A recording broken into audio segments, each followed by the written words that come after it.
तो भगवान तो भगवान महावीर के पुराण में राजा श्रेणी के द्वारा गणधर भगवान को प्रश्न पूछा गया है कि हे देव, धर्म कार्य से मेरी महान श्रद्धा है, परंतु अब मेरे किस कारण से थोड़ा सा भी व्रत नहीं हो रहा है, तो इसका कारण क्या है। तो उसके बाद गणधर परमेष्ठी कहते हैं, हे बुद्धिमान, पहले तूने अत्यंत मिथ्यात्व परिणाम से हिंसादि पांच पापों से बहुत आरंभ तथा परिग्रह किया। अत्यंत विषयों में लीन होने से धर्म रहित ऐसे मिथ्या गुरु की भक्ति से इस जन्म में नरकायु बांध ली है, और उस दोष से तेरे थोड़ा सा भी व्रत का ग्रहण नहीं है। नरकायु बंध गई तो व्रत नहीं ले सकते। क्या हुआ रहेगा राजा श्रेणी का। समुद्र में बैठ करके गणधर भगवान उसको कह रहे हैं कि तूने नरक की आयु बांधी है। गणधर भगवान के शब्द झूठे नहीं होंगे। एक बार बंधी हुई आयु बदल नहीं सकती है। क्या लगा रहेगा, मान लो हम लोग अगर समोसरण में है और इस प्रकार की बातें अगर हमें गणधर भगवान के द्वारा जो कभी मिथ्या साबित नहीं होती है, ऐसा अगर सुनने में आए तो आचार्य वहां पर गणधर भगवान कह रहे हैं कि ऐसे दोष से तेरे थोड़े भी व्रत का ग्रहण नहीं हो रहा है, और जिसने देवायु बांध ली है वही भव्य जीव दो तरह के व्रत स्वीकार करते हैं, या तो अनुव्रत या तो महाव्रत। आज्ञा, मार्ग, उपदेश, रुचि, बीज, संक्षेप, विस्तार, अर्थ, अवगाढ़ और परमावगाढ़, ये 10 प्रकार का सम्यक्त्व मोक्ष महल की पहली सीढ़ी है। 10 प्रकार के सम्यक्त्व की चर्चा यहां पर कह रहे हैं। सर्वज्ञ भगवान की आज्ञा से ही 6 द्रव्यों में जो महान रुचि उत्पन्न होती है वह उत्तम आज्ञा सम्यक्त्व है। जो परिग्रह रहित, वस्त्र रहित, हाथ ही जिसका पात्र है, ऐसे मुनि का स्वरूप मोक्ष मार्ग है। इस प्रकार मोक्ष मार्ग में श्रद्धा करना वह मार्गदर्शन है, अर्थात मार्ग प्रकार का सम्यक्त्व है, मार्ग सम्यक्त्व कहलाता है। ये 10 प्रकार के सम्यक्त्व की चर्चा हमने सर्वार्थ सिद्धि में करी थी। यहां पर हम इसको वापस समझ में ले रहे हैं। तीसरा प्रकार है 63 लाख का पुरुष। महापुरुषों के पुराण को सुन करके शीघ्र ही निश्चय होना, मोक्ष मार्ग का निश्चय होना, वह उपदेश सम्यक दर्शन है। आचारांग नाम के पहले अंग में कही हुई तपस्या की क्रियाओं को सुन करके ज्ञानियों को रुचि होना, वह रुचि सम्यक्त्व है। जो बीज रूप पद के ग्रहण करने से, सूक्ष्म अर्थ के सुनने से द्रव्यों को रुचि प्रकट होती है, वह बीज दर्शन है, अर्थात बीज सम्यक्त्व। जो बुद्धिमानों को संक्षेप में पदार्थों का स्वरूप कहने से ही श्रद्धान हो जाता है, वह सुख का कारण संक्षेप सम्यक दर्शन है। जो प्रमाण नय के विस्तार से पदार्थों को विस्तार से कहा जाता है, उससे जो निश्चय होता है वह श्रेष्ठ विस्तार सम्यक्त्व है। द्वादशांग रूप समुद्र में प्रवेश कर वचिदों का विस्तार छोड़ करके अर्थ मात्र को ग्रहण करके जो रुचि होती है उसे अर्थ सम्यक्त्व कहते हैं। अंग अंग बाह्य श्रुति का चिंतन करने से जो रुचि होती है वह अवगाढ़ दर्शन 12वें गुण स्थान वाले क्षीण कषाय योगी को होता है। और केवल ज्ञान से जाने हुए सब पदार्थों का श्रद्धान वह उत्तम परमावगाढ़ सम्यक्त्व है। तो भव्यात्माओं, आपका और हमारा कौन सा सम्यक्त्व है, क्या लग रहा है। ना हमने बीज अक्षरों को, बीज पदों को सुना है, ना ही संक्षेप अर्थों को सुन रहे हैं, ना ही हम केवली है, ना ही द्वादश गुण स्थान रहती है। तो हम लोग अब कहाँ पर है, पहले आज्ञा सम्यक्त्व में ही है। हमारा सम्यक्त्व आज्ञा सम्यक्त्व है। इस प्रकार असल में जिनेन्द्र कर कहा हुआ 10 तरह का सम्यक्त्व है, उसके भी बहुत से भेद होते हैं। हे राजा, तो दर्शन, विशुद्धि आदि अलग अलग अथवा सर्व 16 कारण से श्री तीन जगत के गुरु के पास जगत को आश्चर्य करने वाले तीर्थंकर नाम कर्म यहाँ बांध करके परलोक में पूर्व कम के फल से रत्न प्रवाह नाम की पहली नरक की पृथ्वी में निश्चय से जाएगा। वहां पर उस कर्म का फल भोगकर आयु के अंत होने पर वहां से निकलकर आगामी उत्सर्पिणी काल के चौथे काल की आदि में, हे भव्य, तो निश्चय से महापद्म नाम का भगवान सज्जनों का कल्याण करने वाला, धर्म तीर्थ प्रवर्तन करने वाला प्रथम तीर्थंकर होगा।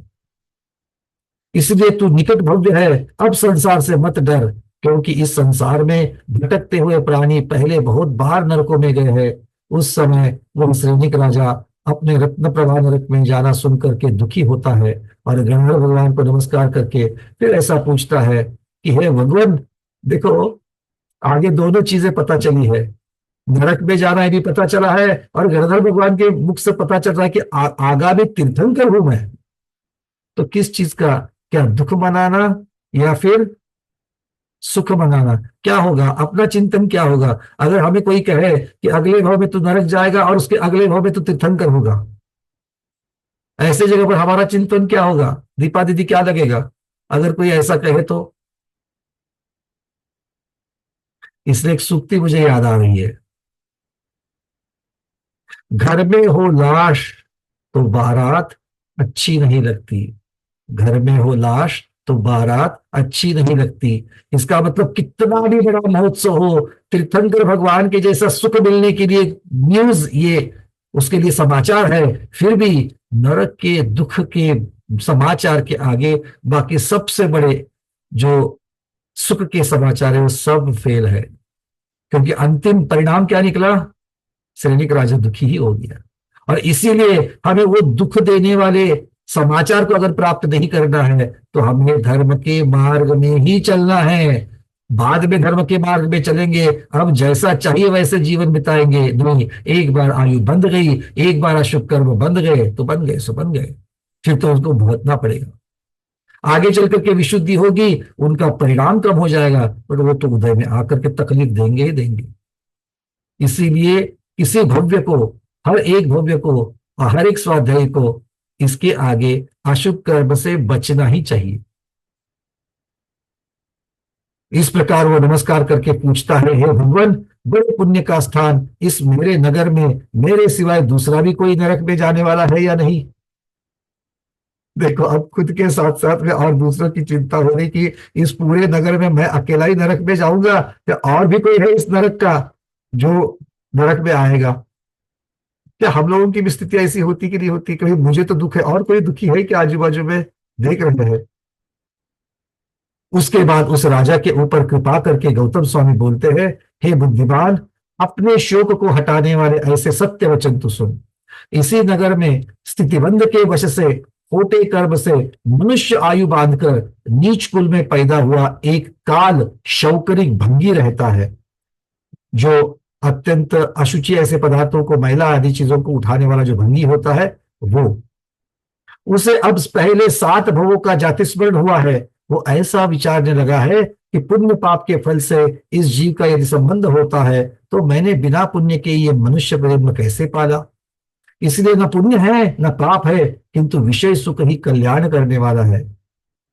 ऐसा समझकर वो पापी शंका रहित होकर के हिंसा आदि 5 पापों को तथा मांस आदि आहार को कर रहा है। उसके फल से बहुत आरंभ और परिग्रह के कारण उसने नरकायु बांध रखी है। इसीलिए वह आयु के अंत में पाप के उदय से 7वें नरक में अवश्य जाएगा। तो श्रेणिक राजा के साथ में राजग्रही नगर का जो भंगी है वो भी नरक जाने वाला है। भाई ठीक है, वो तो जाएगा ही, क्योंकि अब हमने जो किए हुए पाप कर्म है वो तो उसके कोई बारे में कोई नहीं सोचेगा। अच्छा, वो तो जाएगा ही क्योंकि वो उसने सारे खराब काम कर रहा है, तो वो तो नरक जाएगा ही जाएगा। ऐसा समझ करके अब आगे दूसरे शुभ नाम वाली एक ब्राह्मण की लड़की है, उस लड़की का नाम है शुभ। वह राग से अंधी हो गई है, मदोन्नत अहंकारी उत्कृष्ट स्त्री वेद कर्म के फल से शील रहित विवेक रहित हुई है, और शील श्रेष्ठ आचरणों को देखकर सुनकर अत्यंत क्रोधायमान होती है। अर्थात जो स्वयं के शील को तो बर्बाद कर चुकी है और अच्छे शील चारित्र की बातों को सुनकर के जिसे क्रोध आता है, ऐसे वो ब्राह्मण की लड़की है। उसने इंद्रियों की लंपटता, विषयों में अत्यंत तीव्र इच्छा करने से नरकायु बांध ली है। इसलिए वो रौद्र ध्यान से मरकर पाप के उदय से सब दुखों की खबी ऐसे नरक की छठी तमप्रभा नाम की पृथ्वी में जन्म लेगी। तो स्त्रियों के लिए सर्व से सबसे बड़ा नरक जो है वो छठा, उस नरक में जाएगी। इस प्रकार उन गणधर भगवान के कहने के बाद राजा श्रेणिक ने उन गणधर भगवान को प्रणाम किया और अपने साथ अपने पुत्र अभय कुमार के पूर्व जन्म का वृत्तांत पूछता है। तो 2 लोग तो पक्का नरक में जाने वाले हैं, और अब हे भगवान, मेरे पुत्र के बारे में कहिए, इसकी क्या कथा है। गणधर कहते हैं, उस राजा के ऊपर कृपा दृष्टि करके अभय कुमार की भी जन्मावली कहते हैं। इसी भरत क्षेत्र के इस सुंदर नामक का ब्राह्मण का पुत्र था। वो लोक मूर्ता आदि 3 प्रकार की मूर्ता से सहित था। मिथ्या दृष्टि वेदों का अभ्यास करने के लिए अरहत दास जैनी के साथ रास्ते में चलता हुआ पीपल के नीचे बहुत से पत्थरों को देख करके ये मेरा देव है ऐसा कहकर उस वृक्ष की प्रदक्षिणा दे करके नमस्कार करता है। मतलब रास्ते से एक अरहत दास नाम का जैनी जा रहा है और ये भी वहीं से जा रहा है। उसको रास्ते में एक वृक्ष दिखाई दिया। वो वृक्ष किसका था? पीपल का था। और पीपल के नीचे कुछ पत्थर पड़े हुए थे। उस पत्थर को ये कह रहा, वो अरहत दास को बता रही है मेरा देव है ऐसा करके कि उसकी प्रदक्षिणा कर रहा है। अब ये सुंदर नाम का ब्राह्मण का पुत्र है। ऐसे सुंदर नाम के ब्राह्मण के पुत्र आपको हमेशा आजू बाजू में दिखते कि नहीं दिखते हैं? पत्थर को सिंदूर आदि लगा दिया और जाकर के उसकी प्रदक्षिणा लगाते हैं। हो सकता है हम में से भी बहुत लोगों ने पहले कुछ करी हो। अब ऐसी उसकी चेष्टा देख करके, क्रियाओं को देख करके अरहत दास उस मिथ्यामती के लिए हंस देता है और उस वृक्ष को पैर से धक्का दे करके तोड़ देता है। अब ये बड़ा वृक्ष नहीं होगा, पैर से तोड़ने इतना वृक्ष तो नहीं कह सकते, फिर पौधा कहना चाहिए, पौधा। उसके आगे कपिरोम नाम की वेली को देख करके, अब वो पीपल का पौधा या जो भी होगा वो तो गिर गया, अब वहां पर एक वेली है, लता। उस कपिरोम नाम की वो वेली है, वो लता है, उसको देख करके वो श्रावक अरहत दास मायाचारी से ये मेरा देव है ऐसा कहकर नमस्कार करता है। अब उसने, अरहत दास ने वो पहेली रची है, उसने एक परीक्षा रची है कि ये लता, क्योंकि मैंने इसके देव को पैर से ठोकर से मार दिया, अब मैं मेरा देव है बोल करके ये भी इसको ठोकर मारेगा, ऐसा सोच करके उसने वहां पर उस वेली को मेरा देव लेकर के बोल दिया। अब ऐसा सोच करके ईर्ष्या से वो ब्राह्मण उस हाथ को, उस बेल को हाथ से उखाड़ लेता है। जैसे ही वो वेली को छू जाता है उसके सभी अंग में खुजली खुजली हो जाती है, खुजली का रोग होता है, क्योंकि वो कपि रोम नाम की जो 2 शब्द आते, कपि और रोम, अगर शब्दार्थ निकालना है तो कपि मतलब मरकट, मंकी, बंदर, और रोम मतलब केश, बाल। ऐसे उस लता के ऊपर, उस बेल के ऊपर छोटे छोटे रोम होते हैं। जैसे ही उसको हाथ लगाते हैं खुजली हो जाती है, खुजली का रोग बढ़ जाता है। फिर वह उस वेली से डरकर अरहत दास से बोलता है, कौन? वो सुंदर नाम का ब्राह्मण, अरे बाप, ये मित्र, तू तो मेरा सच्चा मित्र निकल गया, क्योंकि तेरा देव सच्चा है, क्योंकि तूने मेरे देव को ठोकर मारी, उसने कुछ नहीं किया, मैंने तेरे देव का अपमान कर दिया तो उसने मुझे खुजली वाला रोग लगा दिया, ऐसा वो कह देता है। ये बात सुन करके जैनी उस मिथ्यामती को सत्य समझाने के लिए कहने लगा, अरे भद्र, ये तो वृक्ष है, ये पौधा है, ये लता है, ये कुछ बिगाड़ सुधार नहीं कर सकते, ये पाप कर्म के उदय से स्वयं एकेंद्रिय स्थावर पर्याय को धारण किए है, ये देव कभी नहीं है, किंतु तीर्थंकर भगवान ही देव हो सकते हैं, क्योंकि वे ही भव्यों को भोग और मोक्ष देने वाले हैं। 3 जगत के जीवों से नमस्कार किए गए हैं, इनके सिवाय दूसरे मिथ्याति देव हो सकते हैं, किंतु तीर्थंकर कभी मिथ्याति नहीं होते। इसके बाद चलते हुए वे दोनों क्रम से गंगा नदी के किनारे यहां पहुंचते हैं। वह मिथ्या दृष्टि ब्राह्मण उस अरहत दास को बोलता है कि यह तीर्थ का जल निश्चय से पवित्र है और शुद्धि करने वाला है। देखो, मूर्ताओं का वर्णन चल रहा है, अगर हम समझे इसको तो मूर्ताओं का वर्णन चल रहा है। पहले पत्थर को देव माना, अब गंगा नदी में स्नान करके मोक्ष को जाने की बात कहेंगे। ये तीर्थ का जल निश्चय से पवित्र और शुद्धि करने वाला है, ऐसा कहकर के गंगा के जल से स्नान करके उस गंगा नदी को नमस्कार करता है। ऐसा देख के वो उत्तम श्रावक इसको खाने के लिए अपने झूठे अन्न को और गंगा जल को देता है। उसे देख करके ब्राह्मण बोलता है कि मैं दूसरे की झूठन कैसे खा सकता हूं। अरहत दास अपनी झूठन दे रहा है और बोल रहा है ये खाना खा ले और ये गंगा नदी का जल पी ले। तो वो ब्राह्मण तो देखता है कि ये इसकी झूठन है, मैं झूठन कैसे खाऊं। ऐसा कहने पर सच्चे मार्ग की प्राप्ति के लिए वो जैन अरहत दास मिथ्या दृष्टि को बोलता है कि हे मित्र, मेरा झूठा किया अन्न तो खराब है, वो गधे वगैरह जीवों से झूठा किया गया गंगा जल कैसे स्वच्छ हो सकता है, कैसे शुद्ध हो सकता है? क्योंकि गंगा नदी के जल में तो गधे भी जाकर के अपना मुंह डुबाते हैं, तिर्यंश प्राणी भी तो उसी को जाकर के, कुत्ते आदि भी जाकर के उसको मुंह लगाते हैं। मैं तो मनुष्य हूं, मेरे मनुष्य के मुंह लगा हुआ झूठा भोजन तो नहीं कर रहा है, किंतु एक गधे ने मुंह लगाया हुआ जल तो प्राशन शुद्ध करके पवित्र करके तो ले रहा है। उसे देख करके वो ब्राह्मण बोला कि अरे, ये तो सोचने वाली बात हो गया। जल कभी तीर्थ नहीं हो सकता, न मनुष्यों के स्नान करने से शुद्धि हो सकती है, लेकिन जीवों की हिंसा पाप का कारण जरूर हो सकती है, क्योंकि शरीर हमेशा अशुचि अशुद्ध पदे की खनि है और ये जीव स्वभाव से ही निर्मल है। इसलिए पाप का कारण स्नान से धुल जाना ये वृथा है, ये मिथ्या है। यदि मिथ्यात से मैले प्राणी स्नान करने से शुद्ध हो जाए तो शुद्धि के लिए मछली वगैरह जल जीवों को भी तो नमस्कार करना चाहिए। किंतु ये मित्र अनंत ही तीर्थ है, उनके वचन रूपी अमृत ही पुरुषों के अंदर के पाप रूपी मैल दूर हो सकते हैं, वही शुद्धि करने वाले हैं। इस प्रकार तीर्थ आदि के सूचक संबोधन के वचनों से वह अर्घदास प्रयत्न पूर्वक उस विप्र ब्राह्मण की तीर्थ मूर्ता को दूर करता है। फिर वहां पर पंचाग्नि के बीच में बैठे हुए तापसी को देख करके वो ब्राह्मण बोला कि ऐसे तपस्वी हमारे मत में बहुत है। ऐसा सुनकर वह अरदास जैनी उसके घमंड को दूर करने के लिए उस तापसी को अनेक कौलिक शास्त्रों के वचनों से मदरहित करके उस ब्राह्मण से साफ साफ कहता कि हे भद्र, हे खोटे तापसी, तब क्या कर सकते हैं? किंतु इस पृथ्वी पर महान देव अरहंत सर्वज्ञ है, निग्रंथ गुरु है, धर्म दयामधी है, दयामही है, यही सर्व सत्य है। जिनेन्द्र के द्वारा कहा गया सबका दीपक सत्य जय शास्त्र ही जयमत ही वंदनीक है, निष्पाप तप ही शरण है, यही सब उत्तम है।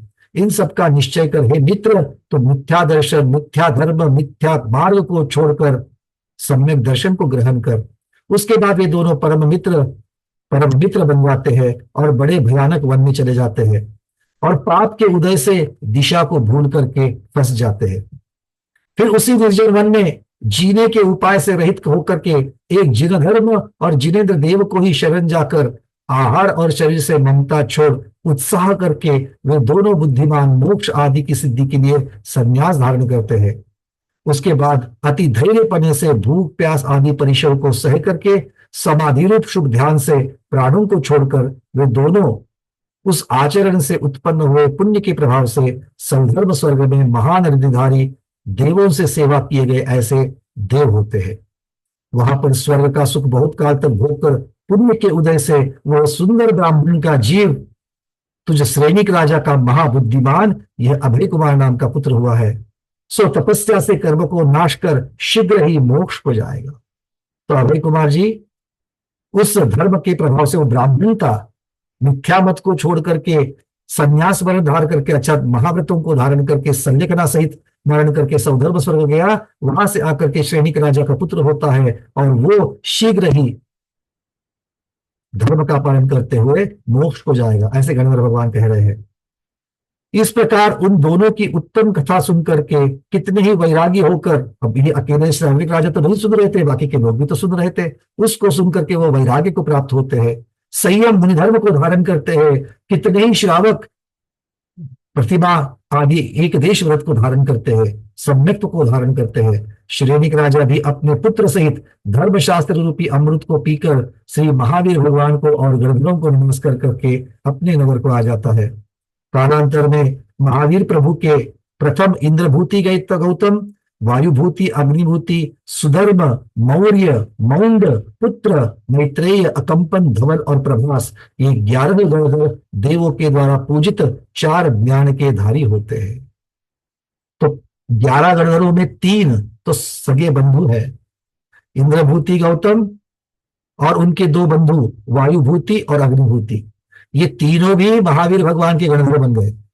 फिर उसके बाद में सुधर्मा स्वामी होते हैं, मौर्य, मौंड पुत्र, मैत्रेय, अकंपन, धवल, प्रभास आदि जो है ये नाम होते हैं, ये सभी वर्ण से ब्राह्मण थे।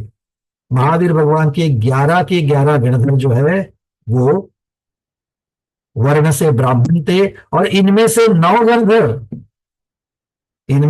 गणधर महावीर भगवान के निर्वाण के पहले ही निर्वाण को प्राप्त होते हैं।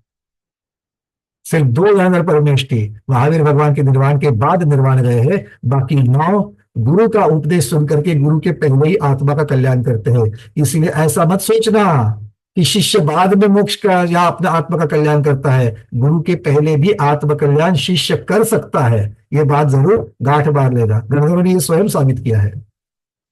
आगे चलते हैं। प्रभु के 14 पूर्वों के अर्थ याद रखने वाले 300 मुनिराज होते हैं।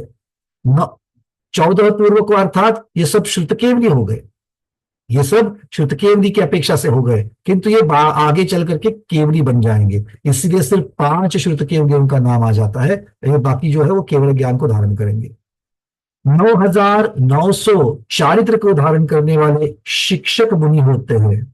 महावीर भगवान के समोसरण का यह वैभव है कि 9900 मुनि क्या है, शिक्षक मुनि अर्थात दूसरों को पढ़ाने वाले उपाध्याय परमेष्टि जैसे वो होते हैं। फिर 1300 मुनि अवधिज्ञानी होते हैं। 1300 मुनिराज जो है वो अवधिज्ञानी है। ये 700 सामान्य केवली होते हैं। 900 मुनि विक्रिया रिद्धि के धारी होते हैं, और ये सब संयमी रत्नत्र से भूषित मुनि जोड़ करने से कुल मिलाकर के 14,000 होते हैं। वे महावीर स्वामी के समोसरण में मौजूद रहते हैं। उन अवधिज्ञानी सामान्य विक्रिया रिद्धि के धारी शिक्षक मुनि 14 पूर्व को जानने वाले ऐसे सर्व महामुनिराज को 14,000 महामुनिराज को जो भगवान के समोसरण में थे, उनके श्री चरणों में हम सब त्रियोग शुद्धि पूर्वक नमोस्तु करते हैं। नमोस्तु नमोस्तु नमोस्तु भगवान। अब आगे आरिका माता जी के बारे में कह रहे हैं। चंदना वगैरह 36,000 आरिका तप और मूल गुणों से सहित हुई है। अब ये तो उस भाव से मोक्ष नहीं जाएगी, क्योंकि द्रव्य की स्त्री पर्याय में है, किंतु अपनी आत्मा का कल्याण करके स्वर्ग में जाएंगे। और बहुत ही निकट में जिन्होंने साक्षात तीर्थंकर प्रभु के समोसरण में दीक्षाएं ली हो, वो कितने काल तक संसार में रह सकती है, वो निकट भव्य ही है। ऐसे वो चंदना गणिनी माता के साथ साथ में 36,000 आरिका माताओं के श्री चरणों में भी बारंबार त्रियोग शुद्धि पूर्वक हम यथा योग्य वंदामी करते हैं। वंदामी वंदामी वंदामी। ये आरिकाएं उस समय तीर्थंकर प्रभु के चरण कमल को नमस्कार करती हुई उस सभा में मौजूद रहती है। दर्शन ज्ञान और श्रेष्ठ व्रतों के सहित अर्थात व्रत प्रतिभाओं सहित 1 लाख श्रावक और 3 लाख श्राविकाएं होती है। 1 लाख श्रावक तो 3 लाख श्राविकाएं व्रती प्रतिभाधारी होती है। तो ध्यान रखना, स्त्रियां ही सबसे ज्यादा व्रत और प्रतिभाओं को धारण करती है। व्रत प्रतिभाओं को धारण करने का धीरज, जो तप है, वो बल है, वो स्त्री पर्याय में ज्यादा है। ये सभी तीर्थंकरों के काल में सिद्ध हुआ है, और आज भी ये पंचम काल में भी सिद्ध हो रहा है। मंदिरों में देखो, पंचकल्याणक में देखो, वर्षायोग की दशलक्ष महापर्व अष्टानिक के अनुष्ठान हो, सभी अनुष्ठानों में देखो सबसे ज्यादा संख्या किसकी रहती है? स्त्री पर्यायों की रहती है। अभी जितनी की जितनी यहाँ पर हमारे सामने वीडियो खुले हुए हैं, सब स्त्रियों के ही खुले हुए हैं, सब स्त्री स्वाध्याय में खुले हुए हैं। पुरुष स्वाध्याय शायद सभी हो सकता है कहीं ना कहीं तो अपनी आत्म कल्याण में बिजी होंगे। चलिए आगे बढ़ते हैं। नहीं, पर फिर भी दोपहर की सभा में कुछ कुछ पुरुषों की रिप्रेजेंटेशन करने वाले हमारे कुछ पुरुष भी डेफिनेटली वहां पर होते हैं। इस प्रकार अत्यंत भक्ति वाले 12 प्रकार के जीवों से द्वारा बेड़े हुए वे जगत के स्वामी श्री महावीर भगवान धीरे धीरे विहार करते करते अनेक देश नगर नाम के गांवों के भक्तिवंत भोग्यों को बहुत उपदेश करते हुए, ज्ञान करा करा करके मोक्ष के मार्ग में उनका स्थितिकरण करते हुए, अज्ञान रूपी अंधकार को मिटाते हुए, वचन रूपी किरणों से मोक्ष मार्ग को प्रकाशित करते हुए 6 दिन कम 30 वर्ष तक विहार करते हैं। मतलब अब भगवान को केवल ज्ञान होकर के 6 दिन कम 30 वर्ष हो चुके हैं। भगवान ने 30 की उम्र में दीक्षा ली। 12 वर्ष का उनका छद्मस्त काल है, अर्थात 42 की उम्र में भगवान ने केवल ज्ञान हो गया।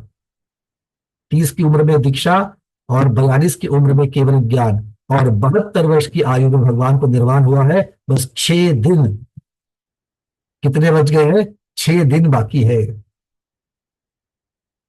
ऐसे करके पुष्पादिकों से शोभायमान चंपानगर के बगीचे में क्रम से भगवान पधारते हैं। उस बगीचे में मन वचन का योग को तथा दिव्य वाणी को रोककर क्रिया रहित हुए मोक्ष के लिए आघातिया कर्मों को नाश करने वाले प्रतिमा योग को धारण करते हैं। अभी यहाँ पर चंपानगर में कैसे कहा है, चलो देखते हैं आगे किस प्रकार का वर्णन आता है महावीर पुराण में। यहाँ पर चंपापुर की बात हो रही है।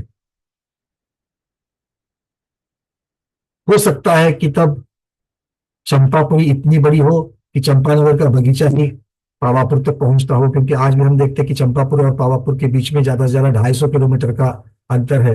अगर इसको हम लोग योजन में लगा देंगे तो कितने हो जाएंगे? 100 योजन मतलब कितना होता है? 100 योजन मतलब 12 किलोमीटर से लगा लो, 1200 किलोमीटर हो जाएगा। ये तो 250 किलोमीटर है। 250 किलोमीटर को 12 से करेंगे तो 20 योजन के आसपास आ जाएगा ये। तो 20 लघु योजन तक की ये दूरी है। आगे कहते हैं कि उस बगीचे में मन वचन कायिक योग को तथा दिव्य वाणी को रोक करके, अभी यहाँ पर हम सब लोग जानते हैं, हमने सिद्धांत ग्रंथ का स्वाध्याय किया हुआ है, वाणी अर्थात भगवान की दिव्य ध्वनि खिलना जो है वो बंद हो गई है और भगवान प्रतिभा योग को धारण करते हैं। और साक्षात मन वचन काय को रोकने की क्रिया, योग निरोध की क्रिया, तीसरे शुक्ल ध्यान जब आयु अंतर मुहूर्त बचती है तब 13वें गुणस्थान के अंत में होती है, उसके पहले नहीं। इस प्रकार भगवान कालांतर में देवगति, 5 शरीर, 5 संघात, 5 बंधन, 3 अंगोपाक, 6 संस्थान, 6 सहनन, 5 वर्ण, 2 गंध, 5 रस, 8 स्पर्श, देवगत्यानुपूर्वी, अगुर लघु, उपघात, परघात, उच्छ्वास, दोनों विहाग योगतिया मतलब प्रशस्त अप्रशस्त विहाग योगति, अपर्याप्त प्रत्येक स्थिर अस्थिर शुभ अशुभ, दुर्भग दुस्वर सस्वर आदि अशिष्कीर्ति, असाता वेदनीय नीच गोत्र निर्माण, ऐसे मुक्ति को रोकने वाली 72 कर्म प्रकृतियों को अयोग नामक 14वें गुणस्थान में चढ़कर अपनी शक्ति से चौथे शुक्ल ध्यान रूपी तलवार की योद्धा की तरह उस गुणस्थान के अंत में 2 समयों में से पहले अर्थात कौन सा द्विचरम समय में उनको नष्ट कर देते हैं, और उसके बाद अंतिम समय में 14वें गुणस्थान के अंतिम समय में आदेय मनुष्य गति, मनुष्य गत्यानुपूर्वी, 5 इंद्रिय जाति, मनुष्यायु, पर्याप्त, त्रस, बादर, सुभग, यशस कीर्ति, साता वेदनीय, उच्च गोत्र, तीर्थंकर नाम, इन 13 कर्म प्रकृतियों को 14वें गुणस्थान के अंत के समय में शुक्ल ध्यान के प्रभाव से वो वीर प्रभु नष्ट कर देते हैं और कर्म रहित होकर के एक समय मात्र में उस सिद्धशिला के ऊपर अंतिम वात वलय में जाकर के हमेशा हमेशा अनंत काल के लिए स्थिर हो जाते हैं। जय हो जय हो जय हो। निर्वाण कल्याण प्राप्ताय निर्वाण मंगल मंडिताय श्री वीर वर्धमान महावीर भगवान की जय। इस प्रकार औदारिक आदि शरीर का नाश कर निर्मल हुए ऊर्ध्व गति स्वभाव होने से भगवान मोक्ष स्थान को गए। उनके मोक्ष जाने का कार्तिक कृष्ण अमावस्या तिथि के शुभ स्वाति नाम नक्षत्र में प्रातः काल अर्थात रात्रि के अंतिम प्रहर में प्रभु मोक्ष को पधारे हैं। वे महावीर प्रभु अमूर्त अशरीरी हुए सम्यक्त्व आदि 8 गुणों से सहित सिद्ध पने को पाकर उस मोक्ष स्थान में अनुपम, बाधा रहित, क्रम रहित, अनंत उत्कट उत्कृष्ट विपयातित पर द्रव्य रहित, नित्य दुख रहित ऐसे आत्मा के सुख को भोगते हैं। मनुष्य तथा अन्य भी जगत के जीव जितना निराकुलता स्वरूप सुख भोग चुके, भोग रहे हैं और भोगेंगे, वह सब जगह इकट्ठा करने पर भी जितना सुख होता है उससे भी अनंत गुना सुख एक समय में जगत से पूज्य सिद्ध भगवान भोगते हैं।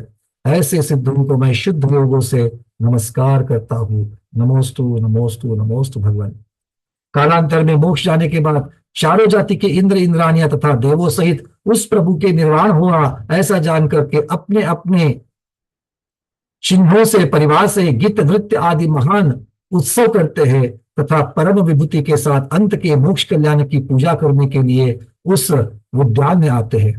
उस प्रभु के शरीर को निर्वाण का साधक मान करके, अति पवित्र जान करके इंद्र स्फुरायमान रत्नमयी पालकी में उनको स्थापित करता है। फिर सबसे उत्तम सुगंधि द्रव्यों से उस शरीर की पूजा कर रत्न जटित मुकुट वाले मस्तक से भक्ति सहित नमस्कार करके उसे शीघ्र ही अग्नि कुमार देव के मुकुट रत्न से उत्पन्न हुई अग्नि से भस्म कर जला देते हैं। जिस शरीर की सुगंधि से सब आकाश सुगंधित हो गया, इंद्र को आदि ले सब दे उस पवित्र भस्म को खुशी से हाथ में लेकर के, इसी तरह हमको भी शीघ्र मोक्ष का कारण हो गए, ऐसा कहकर पहले मस्तक में, फिर बाहों में, फिर नेत्र में, फिर सर्व अंग में भक्ति पूर्वक मोक्ष गति की प्रशंसा करते हुए उस भस्म को धारण करते हैं। वहां पर भी इंद्र वगैरह पवित्र उस भूमि को पूजकर, सिद्ध क्षेत्र मानकर, निर्वाण क्षेत्र मान करके उसकी पूजन करते हैं। फिर वे अत्यंत हर्ष से संतुष्ट हुए सब मिलकर अत्यंत उत्सव सहित आनंद नाम का नाटक करते हैं। उसके बाद श्री गौतम हरिहर स्वामी को भी शुक्ल ध्यान के द्वारा उसी संध्या में घातिया कर्म रूपी वैरियों का नाश करने से केवल ज्ञान प्रकट हो जाता है। वहां पर भी इंद्रादि देव गणधर भगवान के सहित उस योग्य केवली भगवान की केवल ज्ञान की पूजा करते हैं। इस तरह उत्तम चारित्र के प्रभाव से मनुष्य देवगतियों में महान सांसारिक सुख भोग कर फिर मनुष्य विद्याधर देवों के स्वामियों को से पूजित तीर्थंकर पदवी पाता है और बाद में सर्व कर्मों को नाश कर उत्तम मोक्ष महल में चला जाता है। ऐसे श्री महावीर स्वामी को मैं सदा सदा बारंबार नमस्कार करता हूँ। नमोस्तु नमोस्तु नमोस्तु भगवान। इस प्रकार श्री सकल कीर्ति देव विरचित संस्कृत महावीर पुराण के अनुसार प्रचलित सरल हिंदी भाषा अनुवाद में राजा श्रेणी तथा उनके पुत्र के 3 भवों को और श्री महावीर स्वामी के मोक्ष क्रमण को कहने वाला 19वां और अंतिम अधिकार पूर्ण हुआ। इति महावीर पुराण समाप्तः। बोले देवादिदेव धर्म तीर्थ नायक वर्धमान महावीर भगवान की जय। भगवान के पंच कल्याण को की जय। भगवान के समवसरण सहित गणधर प्रभु की जय। भगवात्माओं, इस प्रकार से ये महावीर पुराण आपके और हमारे सभी का जीवन मंगलमय करे, इससे हम योग्य प्रेरणाओं को लेकर के अपने जीवन का आत्म कल्याण करें। इसी भावना के साथ में आज के स्वाध्याय को गुरुओं के श्री चरणों में बारंबार नमोस्तु करते हैं, बारंबार यथा योग्य वंदनामी करते हैं और बारंबार यथा योग्य इच्छाकार करते हैं। जय हो जय हो जय हो। इस प्रकार मैंने मेरे गुरु की आज्ञा के अनुसार इस वीर निर्वाण 2550 संवत जो पूर्ण होने जा रहा है, उसके पूर्व ही इस वीर प्रभु के पुराण का ग्रंथ का वाचन किया अपने गुरु की आज्ञा को सावधान मान करके, और आप भव्य जनों ने बड़ी भक्ति के साथ उसको सुना। बहुत बहुत धन्यवाद, बहुत बहुत धन्यवाद।